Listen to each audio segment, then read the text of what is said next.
ஏங்க சொந்த ஊரை விட்டுட்டு வெளியூர்ல போய் வேலை பாக்குறவங்கள பத்தி நீங்க என்ன நினைக்கிறீங்க? அவங்க எல்லாம் பாவப்பட்ட ஜென்மமா. என்ன இப்படி சொல்லிட்டீங்க? சொந்த ஊரை விட்டுட்டு வெளியூர்லயோ வெளிநாட்டுலயோ போய் வேலை பார்க்குற ஆணோ பெண்ணோ யாரா இருந்தாலும் ஊருக்கு வந்துட்டு லீவு முடிஞ்சு திரும்பி வேலைக்கு கிளம்புறப்ப பேசாம சொந்த ஊர்லயே ஏதாச்சும் ஒரு வேலையை பார்த்துட்டு செட்டில் ஆயிடலாமான்னு நினைக்காத ஒரு ஆள் கூட இருக்க மாட்டாங்க. ஊருக்கு கிளம்புறப்ப அவங்க அம்மா அப்பா அண்ணன் தம்பி புருஷன் பொண்டாட்டின்னு யாராச்சும் ஒரு ஆளு நீ போ வேணாம்ப்பா இங்கே இருந்துரு நம்ம கிடைக்கிறத வச்சு சந்தோஷமா இருப்போம் அப்படின்னு சொல்ல மாட்டாங்களான்னு ஏங்குவாங்க.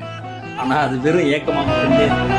பஸ் ஸ்டாண்ட்ல ரயில்வே ஸ்டேஷன்ல ஏர்போர்ட்ல வழி அனுப்ப வர 1000 குடும்பங்கள் அழுகையோட நின்றுட்டு கவலைப்படுவாங்க. ஆனா அந்த கவலையையும் தாண்டி கடனும் கடமையும் வேலைக்கு வான்னு சொல்லி மனசை கல்லாக்கிக்கிட்டு வேலைக்கு போய் அடுத்த லீவு எப்பன்னு நாட்களை என்றதுலேயே காலங்கள் கழிஞ்சு. இனிமேலாச்சு யாராச்சும் உனக்கு தெரிஞ்சவங்க வெளியூர்லயோ வெளிநாட்டுலயோ வேலை பார்த்தாங்க அப்படின்னா உனக்கு என்னப்பா ஜாலியா இருக்கேன்னு சொல்லாம நீ சந்தோஷமா இருக்கியான்னு கேட்டேன். அப்ப தெரியும் அவங்க பாவப்பட்ட ஜென்மம். வேலைக்கு போயிட்டு எங்க நானும் வீடியோ கஷ்டப்பட்டு எடுத்து போடுறேன், ஒரு ரீச் இல்ல எதுவுமே இல்ல. பரவாயில்ல, நமக்கு ஒரு டைம் வரும்.